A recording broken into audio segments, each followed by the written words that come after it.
નમસ્કાર વિદ્યાર્થી મિત્રો, ધોરણ 11 ફિઝિક્સમાં પ્રકરણ નંબર 5 ગતિના નિયમોમાં લાસ્ટ લેક્ચરની અંદર આપણે જે મુદ્દાની ચર્ચા કરી હતી એ હતું કણનું સંતુલન. કોઈ પણ કણ સંતુલન સ્થિતિમાં કઈ રીતે રહી શકે કે જ્યારે એની પર 2 બળ લાગતા હોય એના માટેની શરત, જ્યારે એની પર 3 બળ લાગતા હોય એના માટેની શરત, અને એ દરેક માટેના નિયમો એ આપણે શીખ્યા હતા. ક્લિયર? નાઉ આજના લેક્ચરથી વિદ્યાર્થી મિત્રો દાખલા તરફ આગળ વધીએ છીએ. અગાઉ બળના આઘાતનો પોઈન્ટ એ આપણે ચલાવ્યો. એ નિયમ પરથી એવો સમજમાં આવે છે કે બળનો આઘાત એટલે વેગમાનનો ફેરફાર. ક્લિયર? તો એક એવા કંઈક સમીકરણ, એવા કંઈક પોઈન્ટ પરથી એ આપણે ન્યુમેરિકલ તરફ આગળ વધીએ. હાલમાં જે ન્યુમેરિકલ શરૂઆત કરવા જઈ રહ્યા છે તે છે સ્વાધ્યાયનો દાખલા નંબર 5.17. મિત્રો રકમ વાંચીએ ત્યારે પ્રયોગશાળાની નિર્દેશ ફ્રેમમાં કોઈ એક ન્યુક્લિયસ એ સ્થિર છે. જો આ ન્યુક્લિયસના નાના 2 ટુકડાઓમાં વિભાજન પામે તો દર્શાવો કે તે નિપજો વિરુદ્ધ દિશામાં જ ગતિ કરતી હોવી જોઈએ. ક્લિયર? એટલે સમજવાનો મુદ્દો એવો થાય છે કે આ એક ન્યુક્લિયસ છે એ સ્થિર પડી રહેલું છે. જ્યારે વિભંજન પામે છે ત્યારે એના આમાંથી 2 નાના એ ટુકડાઓ થશે. મિત્રો ધ્યાન રાખજો, અહીંયા તમને સરખા ટુકડા થાય છે એવું કશું કઈ જણાવ્યું નથી. અહીંયા ક્યાંય એવી ઉલ્લેખ નહીં થયો. હા, એવું કીધું છે 2 નાના. ઓબ્વિયસલી ટુકડા તો નાના થવાના ને, ઓરિજિનલ થી તો નાના ટુકડા થવાના ને. કેવા થશે એ ડિપેન્ડ્સ ઓન યુ, એટલે કે એ કશું કહ્યું નથી, તો અલગ અલગ ટુકડા જ ધારીએ છીએ આપણે. આનું દળ હશે m1, આનું દળ હશે m2, કુલ દળ m. આ m બરાબર m1 + m2. Yes, it is okay. એવું કહે છે કે જ્યારે ટુકડા થઈ ગયા ને ત્યારે આનો વેગ આપણે ધરી લઈએ છીએ v1, આનો વેગ આપણે ધરી લઈએ છીએ v2, ત્યારે આ બંને ટુકડાઓ એ અલગ અલગ દિશામાં એ ફેંકાતા હોવા જોઈએ. બસ આપણું આ જ એક સ્ટેટમેન્ટ એ સાબિત કરી લાવવાનું છે. બરાબર? It's a very much easy point. જોઈ લઈએ. ધારો કે ન્યુક્લિયસનું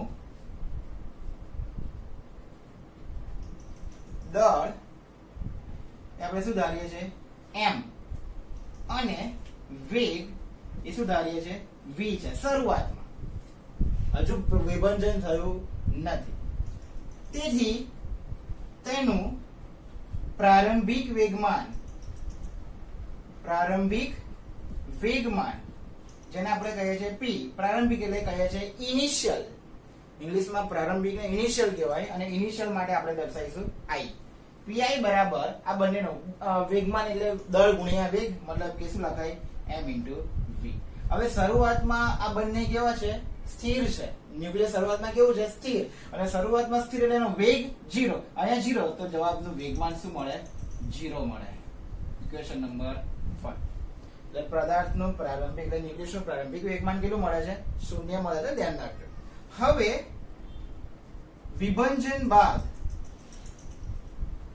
વિભંજન થયા બાદ તેનું 2 ટુકડાનું દળ, 2 ટુકડાઓનું દળ ધારી લઈએ શું છે? m1 અને m2, તથા વેગ એ પણ ધારી લઈએ છે. કેટલા છે? v1 અને v2 છે. હવે વિભંજન થાય છે, 2 ટુકડા પડી ગયા. એકનું દળ m1, બીજાનું m2. પહેલાના વેગ v1, બીજાનો v2 છે. તો હવે એનું અંતિમ વેગમાન શું હશે? વિભંજન બાદનું વેગમાન. ધ્યાન રાખજો, જેને આપણે કહીશું pf, ફાઇનલ. અંતિમ એટલે ફાઇનલ. p એટલે મોમેન્ટમ, ફાઇનલ મોમેન્ટમ. pf = કેટલા ટુકડા થયા? 2. પહેલાનું દળ m1, પહેલાનો વેગ v1, વેગમાન બરાબર m1 * v1, એટલે કે નાના ટુકડાનું વેગમાન વત્તા m2 એટલે બીજો નાનો ટુકડો, એનો વેગ v2, બીજા નાના ટુકડાનું વેગમાન m2 * v2. ઇક્વેશન નંબર શું આપો? 2. આ શૂન્ય નથી હો, ધ્યાન રાખજો. હવે સમજવાની વાત હવે છે. આ પ્રારંભિક વેગમાન, આ અંતિમ વેગમાન.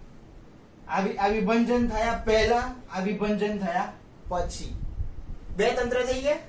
વિભંજન થયા પહેલાનું એક તંત્ર, જેને આપણે પ્રારંભિક તંત્ર કહીએ છીએ. વિભાજન થયા પછીનું બીજું તંત્ર જેને આપણે અંતિમ તંત્ર કહે છે. અને આ બંને પરથી વેગમાન સંરક્ષણનો નિયમ શું કહે છે? વેગમાન સંરક્ષણના નિયમ પરથી વેગમાન સંરક્ષણનો નિયમ એવું કહે છે કે બંને તંત્રોના પ્રારંભિક અને અંતિમ વેગમાનો કેવા હોવા જોઈએ? સરખા હોવા જોઈએ. મતલબ કે પીઆઈ બરાબર શું થતું હોય? પીએફ થતું જ હોય. વેગમાન સંરક્ષણનો નિયમ દરેક પદાર્થ માટે એ લાગુ પડે છે, એટલે કે મૂળભૂત અને સાર્વત્રિક બંને છે. નાઉ પીઆઈ કેટલું મળ્યું છે? 0. તો 0 બરાબર પીએફ કેટલું મળ્યું છે? m1 v1 વત્તા m2 v2. તમારે હવે શોધવાનું જ શું? તમારે એવું શોધી લાવવાનું છે કે બંને જે નિપજો મળી છે કેવી દિશામાં હોવી જોઈએ? વિરુદ્ધ દિશામાં વેગ હોવો જોઈએ. મતલબ કે આમાંથી આપણે કોઈ એક વેગને કરતા બનાવી દઈએ. એક કામ કરીએ, v2 ને કરતા બનાવવાનો પ્રયત્ન કરીએ. એટલે આ m1 v1 વાળું આખું પદ ઉઠાઈને સામે લઈ જવું પડે. એટલે આપણે આને કરતા બનાવીએ છીએ m2 v2 એવા ને એવા. તો આ ઉઠાઈને સામે લઈ જાય તો માઈનસ થાય, માઈનસ ઓફ m1 v1. હજુ એક કામ કરીએ, v2 ને કરતા જ બનાવી દઈએ. v2 બરાબર m2 ગુણાકારમાં છે ને નીચે જાય તો ભાગાકારમાં, minus of m1 upon m2 ગુણ્યા v1. આ m1 m2 તો બંને કોમન અચળ વેલ્યુ થવાની, કેમ કે એના કોઈ બી વેલ્યુ આવશે. m1 10 હશે, m2 15 હશે, 15 ગ્રામ 10 ગ્રામ જે બી હોય વોટએવર, તે એક ભાગાકાર બનશે. મતલબ કે v2 માઇનસ ઓફ શું થશે? v1. મતલબ v2 અને v1 એ બંને કઈ નિશાની સાથે સંકળાયેલા છે? નેગેટિવ. અને નેગેટિવ સાઇન બતાવે છે કે બંને એકબીજાથી કેવી દિશામાં છે? વિરુદ્ધ દિશામાં છે. અહીં ઋણ નિશાની શું થાય છે? ઇન્ડિકેટ કરે છે. ઋણ નિશાની બતાવે છે કે નિપજો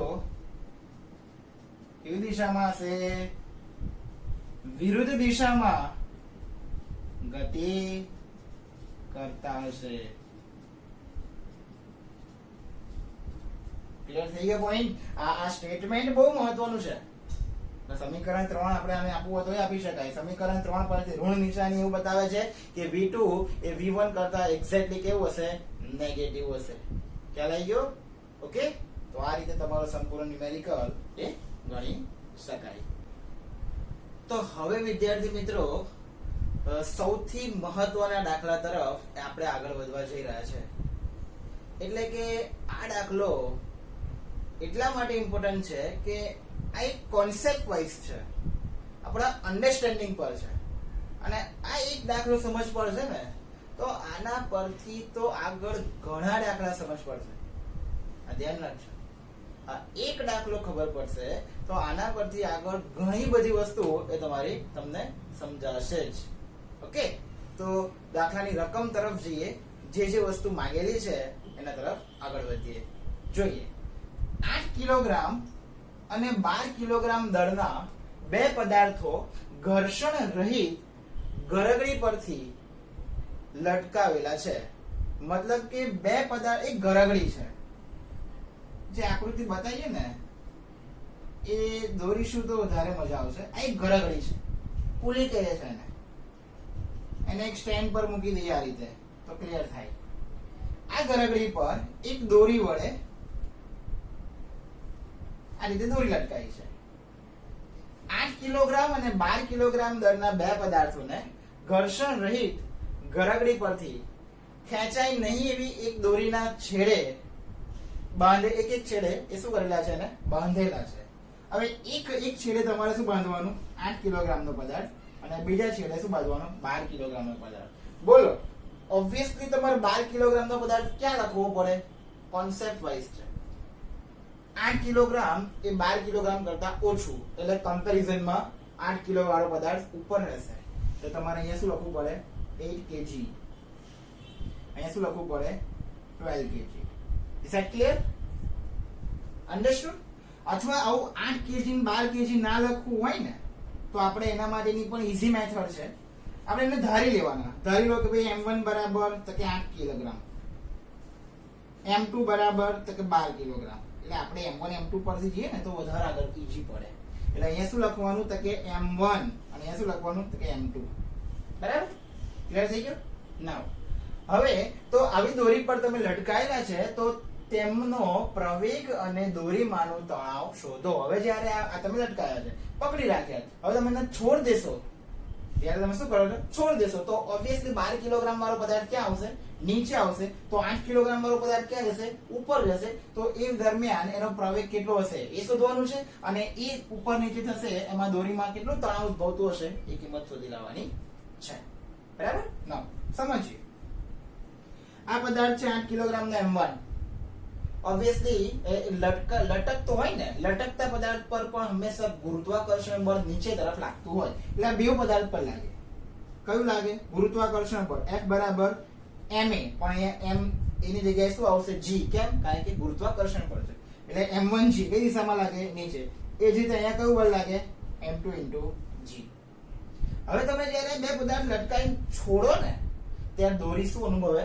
તણાવ અનુભવે, ખેંચાણ અનુભવે. શું અનુભવે? ખેંચાણ. પણ દોરી તૂટવી જોઈએ નહીં. અને દોરી ના તૂટે ને એના માટે ઉતાવળ ના કરતા હું તમને સમજાવું. આ દોરી છે, એની પર 12 કિલોગ્રામ નો પદાર્થ લટકાયેલો છે. તો દોરી કઈ દિશામાં તણાવ અનુભવશે? તો કે જે દિશામાં ખેંચાય ને એની વિરુદ્ધ દિશામાં. એટલે કે હંમેશા દોરી પદાર્થ જે દિશામાં લટકતો હોય એની વિરુદ્ધ દિશામાં લાગે. એ રીતે અહીંયા પણ તણાવ કઈ દિશામાં લાગે? કેમ આપણે સર તણાવ T1 ને T2 ના ગયા? કે બંનેમાં T સરખો જ લાગે? વિદ્યાર્થી મિત્રો, દોરીમાં તણાવ એક સરખું જ લાગવું જોઈએ. જો અલગ અલગ તણાવ લાગશે તો દોરી શું થઈ જશે? તૂટી જશે. સમજમાં આવે છે? જેટલું તણાવ અહીંયા લાગે એટલું જ તણાવ અહીંયા લાગવું જોઈએ, તો તણાવ બળ સરભર થાય, તો એ દોરી એવી ને એવી રહી શકે.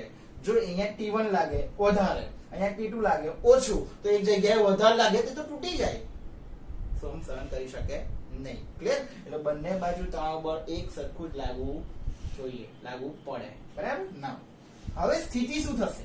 તમે જ્યારે છોડ દીધું, હવે તો છોડ દીધું તો એની જાતે આવશે. તો આ પદાર્થ ક્યાં નમશે? નીચે. એટલે એ ક્યાં આવશે? નીચે તરફ. ખ્યાલ આવે? અને એક્ઝેક્ટ આની આ નાનો પદાર્થ છે એ ક્યાં જશે? એ જ ટાઈમે એ ઉપર તરફ જશે. આ 12 કિલોગ્રામ વાળો પદાર્થ નીચે આવશે. જ્યારે આ નીચે આવશે ત્યારે આ એટલા જ પ્રવેગથી ક્યાં જશે? ઉપર જશે. એટલે આ નીચે આવે છે ત્યારે અને આ ઉપર જાય છે ત્યારે બંને વખતે પ્રવેગ કેવો હશે?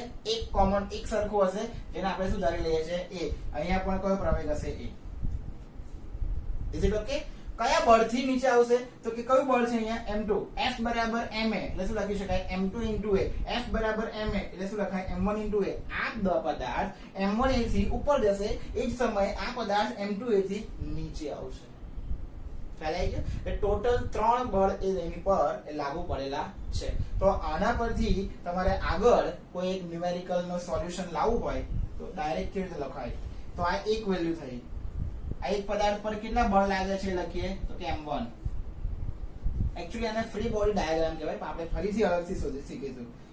આ નીચે તરફ કયું બળ લાગે છે? તો કે M1g.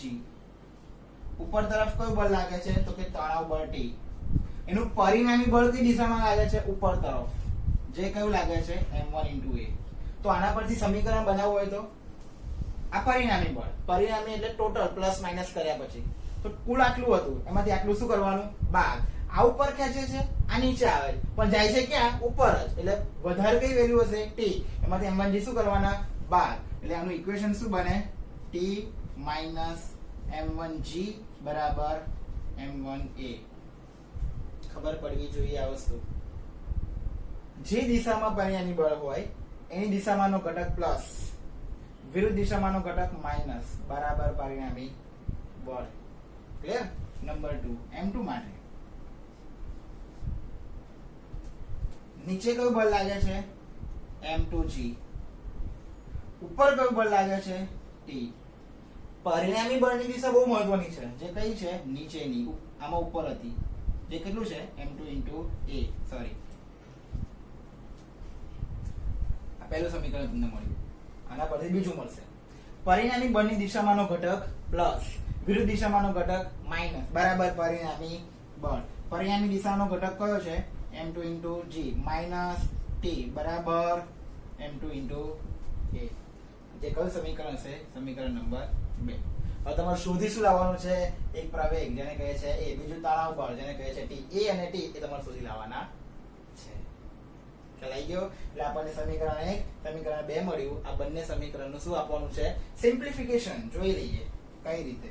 તો હવે સમીકરણ 1 અને સમીકરણ 2 ધ્યાનથી જુઓ. બંનેમાં એક ફેક્ટર કોમન છે. જે કયો છે? આ t અને આ પણ t. t ફેક્ટર કોમન છે એટલા માટે કઈ રીતે આગળ વધીશું? કઈ રીતે કામ કરીશું? તો સમીકરણ 1 અને સમીકરણ 2 નો ડાયરેક્ટ શું કરી દેવાનો? સરવાળો કરી દો. સમીકરણ 1 અને 2 નો શું કરતા? સરવાળો. સરવાળો કરો એટલે બરાબરની ડાબી બાજુ થાય, બરાબરની જમણી બાજુ થાય. બરાબરની ડાબી, બરાબરની જમણી. તો બરાબરની ડાબીનો સરવાળો થાય, જમણીનો સરવાળો થાય. ડાબી બાજુમાં કયું છે? t માઈનસ કયું છે? m1g પ્લસ, હવે આની ડાબી બાજુનો સરવાળો જ કરી દેવાનો, plus m2 into g minus of t બરાબર અહીંયા m1 અને અહીંયા m2 એ બેનો સરવાળો m1 into a plus m2 into a. જો વિદ્યાર્થી t plus t minus cancel, t નીકળી ગયા. આમાં પ્લસ, આમાં g છે, g શું કરી લેવાના? કોમન. પણ m2 પ્લસ છે, m1 માઇનસ છે, પ્લસ વાળું આગળ લખવાનું એટલે m2 માઇનસ m1 g શું કરી લીધા? કોમન. બરાબર. અહીંયાથી કોમન શું નીકળે? a કોમન કૌંસમાં m1 પ્લસ m2. એ શોધવો છે. એ કરતા બરાબર આખો કૌંસ ગુણાકારમાં છે, નીચે આપી દો તો ભાગાકારમાં. તો એ બરાબર આ કૌંસ સામે m2 minus m1 into g ના છેદમાં આ ગુણાકારનો કૌંસ સીધો છેદમાં m1 પ્લસ m2. બધી કિંમતો તમારી પાસે અવેલેબલ છે. m1 બરાબર તમે ધાર્યા છે 8, m2 બરાબર ધાર્યા છે 12. 12 માઇનસ 8 ગુણ્યા g બરાબર એકલા લઈ લેવાના 10 છેદમાં 12 વત્તા 8. ઓકે? અથવા m1 પેલા લખ્યું છે તો 8 વત્તા 12 લખો. 12 માંથી 8 જશે તો 4 ગુણ્યા 10. 12 ને 8 20. 10 ગુણ્યા 4 એટલે 40 ભાગ્યા 2 સોરી 20 એટલે કેટલા મળશે? 2 મીટર પર સેકન્ડ સ્ક્વેર નો એ શું હશે? પ્રવેગની કિંમત હશે તેમ કહી શકાય. ક્લિયર થઈ ગયો પોઈન્ટ? નાવ હવે આ પ્રવેગની કિંમત પરથી બીજું શું શોધવાનું છે? તણાવ. એક કામ કરો, તણાવ એટલે t ને, સમીકરણ 1 માં આ પ્રવેગની કિંમત શું કરી દેવાની? મૂકી દેવાની. એટલે સમીકરણ 1 માં પ્રવેગની કિંમત જ્યારે તમે મૂકો ત્યારે જોજો ધ્યાનથી. તમારે t કરતા બનાવો છે ને, તો m1g વાળું પ્લસ છે, આ માઇનસ છે, સામે આપી દો તો plus. Already m1 into a તો છે જ, આ માઇનસ વાળું સામે જશે તો ફરી પ્લસ m1 into g. બેમાં કોમન શું છે? m1 કોમન કાઢો, m1 કોમન, અંદર શું વધ્યા? a plus g. m1 બરાબર 8 કિલોગ્રામ, a બરાબર હમણાં શોધી લાયા 2, g બરાબર તમને ખબર છે 10. ક્લિયર? પહેલા સરવાળો કરો. 10 વત્તા 2 12 ગુણ્યા 8 96. t બરાબર કેટલા હશે? 96 ન્યૂટન જેટલું તણાવ બળ એ લાગુ પડશે તેમ કરી શકાય. ઓકે? તો આ રીતે તમે તમારો સમગ્ર ન્યુમેરિકલ એ સોલ્વ કરી શકો છો. મિત્રો તમારા એસાઇનમેન્ટ ની અંદર એક ત્રીજો પણ ન્યુમેરિકલ હશે હોમવર્કમાં. એની તમને હું હિન્ટ આપું છું વિદ્યાર્થી મિત્રો. એ દાખલો તમારે જાતે ગણવાનો છે. સેમ એ બળનો આઘાત શોધી લાવવાનો છે. અને તમને ખબર છે કે બળનો આઘાત એટલે બળનો આઘાત શોધવાનો કયો હોય? તો તમારે ડાયરેક્ટ શોધી શું લાવવાનું? વેગમાનનો ફેરફાર. વેગમાનનો ફેરફાર જ શોધી લાવવાનો. એટલે કે ડેલ્ટા p ની કિંમત એ તમારે શોધી લાવવાની છે. હવે એની અંદર પહેલું દળ કેટલું આપ્યું હશે? તો કે 0.05 કિલોગ્રામ. ક્લિયર? હવે એમાં 2 બિલિયર્ડ્સ બોલ આપેલા છે. એ 2 બિલિયર્ડ્સ બોલને શું કરાવવામાં આવે છે? એક સમાન વેગથી આવે છે અને બંનેને શું કરીએ છે? અથાડીએ છે. અથાડીએ એટલે સંઘાત પહેલાની પહેલી કન્ડિશન થાય, સંઘાત પછીની બીજી કન્ડિશન થાય. જ્યારે અથડાય છે, જ્યારે એકબીજાને સમક્ષ આવે છે ત્યારે બંનેના વેગ સરખા છે. અથડાય છે ફરી પાછા એ કેવા જાય છે? એક સરખા વેગથી પાછા પડે છે. તો આ સમયે બંને એક પર બીજા વડે, બીજા પર પહેલા વડે બળનો આઘાત કેટલો લાગે એ શોધી લાવવાનો છે. એટલે કે પરસ્પર કેટલો બળનો આઘાત લાગે એ શોધવાનો છે. હવે એના માટે તમારે શું શોધી લાવવાનું? પહેલું પ્રારંભિક વેગમાન, જેને આપણે કહીએ છીએ pi બરાબર ઇક્વેશન શું બને? m into v. પણ શરૂઆતમાં આપણે જે કન્ડિશન લઈએ છે ને એ કઈ લઈએ છે? માઈનસ લઈએ છે. એટલે અહીંયા વેલ્યુ શું લેવાની? m into minus v. ખ્યાલ આવી ગયો? v ની કિંમત તમને આપેલી છે 6 મીટર પર સેકન્ડ. m આપેલા છે, v આપેલા છે. આ જવાબ કેવો આવશે? Minus of m into v. અને બાર કાઢી લેવાના. m ની કિંમત મૂકો, v ની કિંમત મૂકો, જે આવે તમારો કંઈક જવાબ મળશે. એ કયું મળશે? pi, એટલે કે પ્રારંભિક. ત્યાર પછી શું શોધો? અથડાયા બાદ એટલે કે અંતિમ વેગમાન, જેને આપણે શું કહીએ છીએ? pf બરાબર શું લખાય? m * v. અથડાયા પછી તો આપણે એના વેગને પ્લસ જ ધારીએ છીએ. પહેલા માઈનસ માં લીધું હતું, હવે એની વિરુદ્ધ દિશામાં એટલે પ્લસ ધારીશું. કિંમત બંને એની એ pi અને pf. અંતે શું શોધવાનું? વેગમાનનો ફેરફાર બરાબર pf માઈનસ pi. pf ની કિંમત મળેલી હશે, pi ની કિંમત મળેલી હશે. કિંમત જે આવશે એ તમારો જવાબ. ઇક્વેશન શું આવશે? કિલોગ્રામ * મીટર પર સેકન્ડ. જેટલો જ બળનો આઘાત હશે તેમ કહી શકાય. તો આ એક ન્યુમેરિકલ જે છે એ તમને રકમ તમારા અસાઇનમેન્ટ ની અંદર ઓલરેડી છે જ, એ તમારે જાતે પ્રયત્ન કરવાનો છે અને મને કમ્પલસરી હોમવર્કમાં આ ન્યુમેરિકલ લખેલો હોવો જ જોઈએ. Okay, thank you.